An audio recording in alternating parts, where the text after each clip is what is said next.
My name is Manjula Nair. I'm going to be teaching, or I'll be co-facilitating the Intro to Standards-Based Grading workshop, as well as the Advanced Standards-Based Grading workshop. So the Intro to Standards-Based Grading workshop, it's a 3-day in-person experience where we talk about the reasons for using standards-based grading, how it brings an equity lens into grading practices. We talk about how to do it. We actually have time to we will have time, you all will have time to actually implement some of the things that we talk about and start planning how to implement standards-based grading into your curriculum for as soon as you want, whether it's for the next unit that you're doing, for the next course that you're doing, whatever it is. It is really a workshop model. There's not a lot of lecture. There's not a lot of talking on the part of the instructors. We share ideas. We are practitioners, and we'll help guide you through a process that'll help you develop the standards that you want to use in your classes. It is a very iterative process. And then the Advanced Standards-Based Grading workshop is a 2-day online workshop for people who have tried implementing standards-based grading in some way in their classes before. And it's again, a workshop model. We do a little bit of sorry, I can't think of the word right now. We do some problem solving. So issues that you ran into, the facilitators as well as the other participants talk through how to troubleshoot some of the issues you may have had. We talk about what's worked well. We give you some really specific support, whatever it is you need as you're doing the next iteration of your standards and your implementation of your grading practice. Oh, okay, great. Yeah, I like that. If you went to the first workshop and you've already implemented, there's a second step, and it just further builds on to the idea of standards assessment grading. And I think that's also just really cool to have that opportunity to collaborate or just problem solve in the moment with other teachers that have also maybe run into those same problems and just have that space available. So it sounds great. All right. The next question is, why do you think this workshop, or you can say a little bit about both since you are co-leading in 2 workshops, why do you think either workshops are important for teachers to take? Taking a workshop about standards-based grading, whether it's an introduction or a more advanced version, it's important as a teacher to really think about assessment practices. Why do we do the things that we do? What are the choices that we're making? Why do we make them? And how do they affect our students? And what do they show about what we value? Thinking about what we value and how we communicate that to students is incredibly important. We want students to be successful and to learn the things that we think are important. And to do that, we have to communicate that very clearly to them. It's not a guessing game, and it never should be. It should be very clear for students how they can learn and demonstrate any new learnings that they have. And we want grading to support what we believe is good practice. So thinking about standards-based grading, it's a model where students have opportunities to demonstrate that they're growing, that they're learning.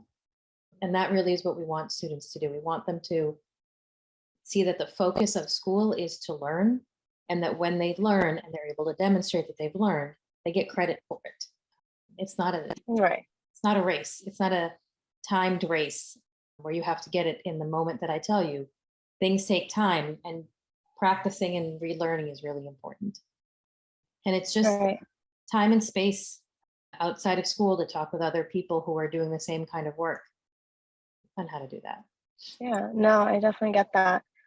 I think moving towards this kind of grading is super important because it helps students realize that school is not black and white, and it's not that you need to get the answer in the moment. Everyone has different ways that they learn, different pacing, everyone has their own journey to learning the same objective, and may take different journeys or different pathways to get there, but ultimately we're all trying to get to the same goal. And standard-based assessment and showing kids it's okay to be different in that way, and not just following standardized testing, because I feel growing up that's all we've been used to, and now we're switching from standardized testing where you had to be the best of the best to now it's like you can still be the best and be different and acknowledge that everyone grows in different ways. So I think that's definitely amazing. And I think like having more workshops like this will also encourage teachers too, because it is a shift in like mindset as well for teachers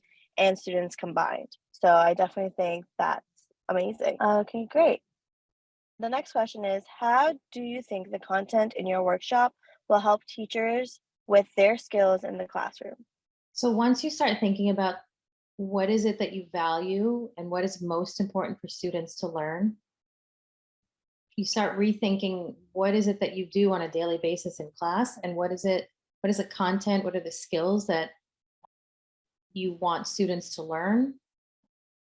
And some of the first things I think that happen when you start thinking about standards-based assessment is thinking about what goes together, what's the storyline of your curriculum, what is it that really needs to be there, and what is it that is just extraneous. So you really start focusing on what's most important for students to learn. And that lets you hone in and focus on that aspect, which is helpful to students. So get rid of some of the trivia and really rethink what is the curriculum, what's the purpose of the curriculum, and how do you develop a way where process is at least as important as the product. No. Yeah, no, that makes a lot of sense because I feel like that's what oftentimes does get neglected. The path to the end goal, everyone's always like focusing on this is what I need to get, this is the product, but not necessarily taking the time into thinking that there's more than one way getting to that end goal, and acknowledging that it's okay for that to happen. Like, for example, like for math, right? There are different ways to solve the same problem. And I love seeing like students being creative in the way they're answering it. And like when I was teaching back a couple like middle school, like math, like in the beginning of last year, like the kids were like worried about, oh my God, that's not what you did. I'm like, but that's okay. Maybe you're seeing and visualizing the problem in a different way. And I just never thought about it. And they're like, okay, like I could do that. It doesn't have to be verbatim what you taught. I'm like, no, if it's following like the same like logistics of what I taught you, but you're deriving in a different way, that's completely okay. Like Right. you should solve the problem how it makes sense to you. And like we're getting the same end goal. So what does it matter if you're following the way I taught it to you or another peer or so on and so forth? So I think just again, it's like the shift in this mindset that we have going on. Great. And then I have two more questions for you. The next question is, what do you believe is the most engaging part of your workshop?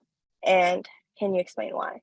I think the most engaging part of both workshops is the conversations that you have with the facilitators as well as the other participants about grading and about actually working through the standards. You get to work with physics teachers if you're a physics teacher, or math teachers if you're a math teacher, and really get to the nitty gritty of in a unit what matters, what is it, and for you and for your school and your students, what is it that matters? And I think that's the most interesting, the most engaging. And I think other people would also say when we talk about the readings that we do and really talk about how this is an equity practice, I think it's very eye-opening. That's a really good point to bring up. Like I didn't even think about that. Grading in itself being an equity practice. It's an interesting point. Great. The last question I bring you is, what is the biggest takeaway you'd like teachers to take from either workshops? That the biggest takeaway is that if you want to start thinking about standards-based grading, but you're not ready to implement it, you can still start thinking about it. You can change your practice in small ways that are manageable. You don't have to go all in for all of your classes, or even in one class. You don't have to do everything all at once in 1 year. You can take it one step at a time, and we really are going to break it down so that you can just do the first step this year. Maybe they'll do the first and second step and then see how it works for you and then go from there. I like that. Just kind of like it could be very daunting for teachers to implement a whole new system of grading, especially for our teachers with more experience. Like, they've got the system down, they figured out what works for them, and now trying to incorporate something completely new and different can definitely be scary. Or even to our novice teachers, because they may have not figured it out yet, right? They're still trying to figure what works for them versus what doesn't. And just like having that ability to be like, okay, this is something small that you can implement right now. And then when you're ready, you can take the full leap or take a big leap and like go on from there. So I like, how the workshop kind of allows for that flexibility for teachers to follow through with what they're comfortable with and then go through it. Definitely just kind of brings the ease off of teachers, because I know teaching is it's a lot. There's always a lot going on, and having to implement an entirely new system, like, that would definitely freak me out. It freaks me out now, because like even now teaching high school, I'm like trying to figure out, because I transitioned from middle school to high school, and it's okay, now like I'm teaching high schoolers, they're way more independent than my middle schoolers were.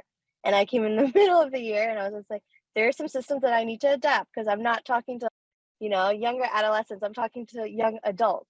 And like, they actually have more awareness and they can handle more tougher topics, whether it's outside of school or inside of school. And I'm like, okay, like, this is just shift that I need to make. And like, it was also like just funny, because like the kids were like, hey, are you a student too? I was like, thank you for thinking I'm that young. Like, I had 5 students. I had some teachers mistake me for a student as well. I was like, oh, thank you. I look that young. Great. Yeah.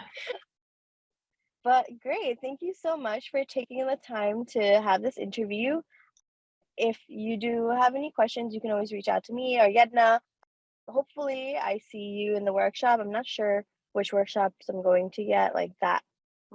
Hopefully I get to go to one of them, because I definitely do want to learn more about standards-based assessment. I think it's just allows for more flexibility for both the teacher and the students part, especially with students with IEPs, because I know like they can get very discouraged when it comes to standardized testing.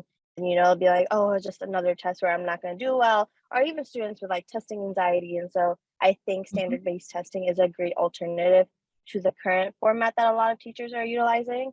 So yeah, if you have any questions, do reach out. But again, thank you so much. You're welcome. Great. Nice to meet you too. Take care. Have a love. Bye-bye. Bye.